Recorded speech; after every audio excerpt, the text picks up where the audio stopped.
Hello, my most amazing artists. I know you are excited because you see this clay pumpkin in my hand. That's right, that's what we're doing this week.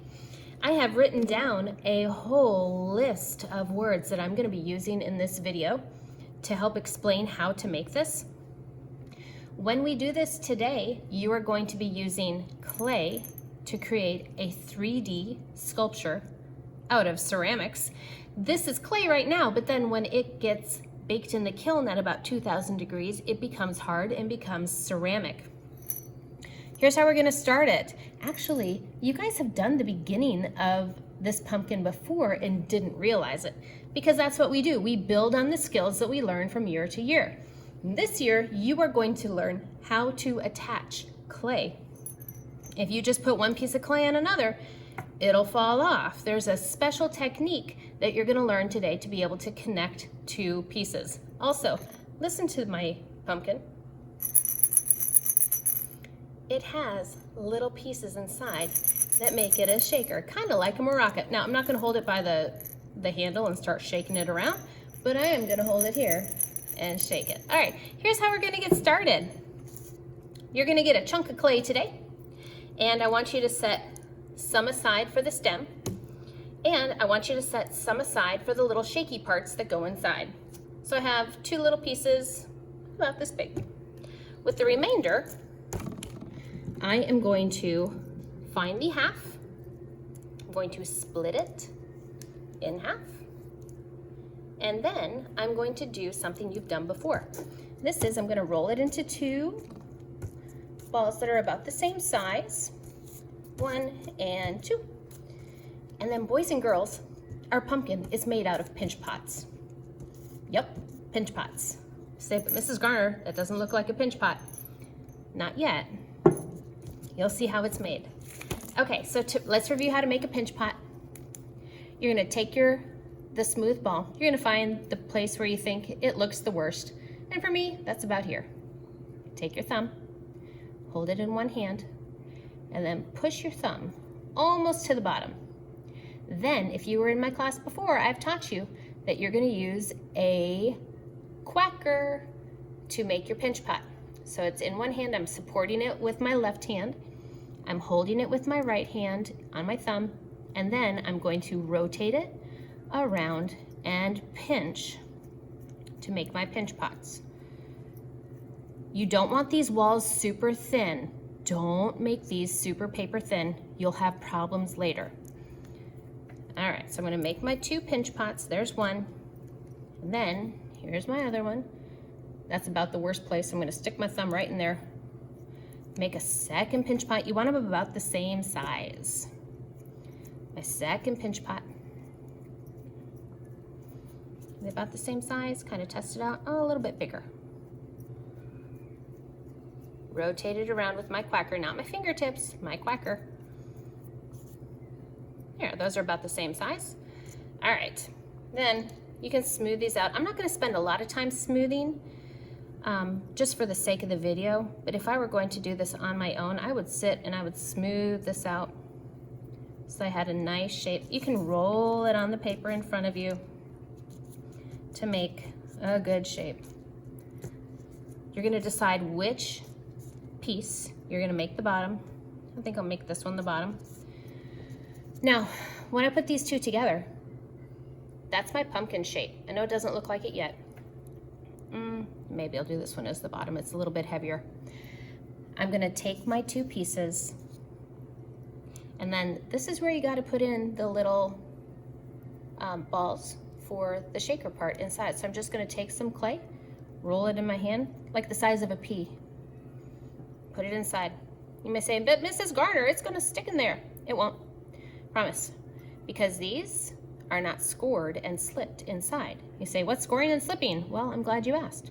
Scoring and slipping is the process that we are going to use to make our pieces, our two little pinch pots, stay together to make the form, 3D form of our pumpkin. All right, there are my little pieces inside. Then this is where you really gotta do a good job, because you're gonna be gluing these pieces together. If you stick these together, like this and weld them together. Oh, weld, I forgot that one. Let's add that. Weld. And weld them together, they will not stay. What you've got to do, you're gonna take this toothbrush. I know it sounds funny, but it works great to do what we call scoring and slipping. To score something is to create small marks in it, and the slip with clay comes when you add water. I'm going to brush the rims of my 2 pinch pots, both of them, not just one. Because what you're doing is like creating a zipper. You know how a zipper has 2 pieces that go together? That's what this does. And it keeps it together. Here we go.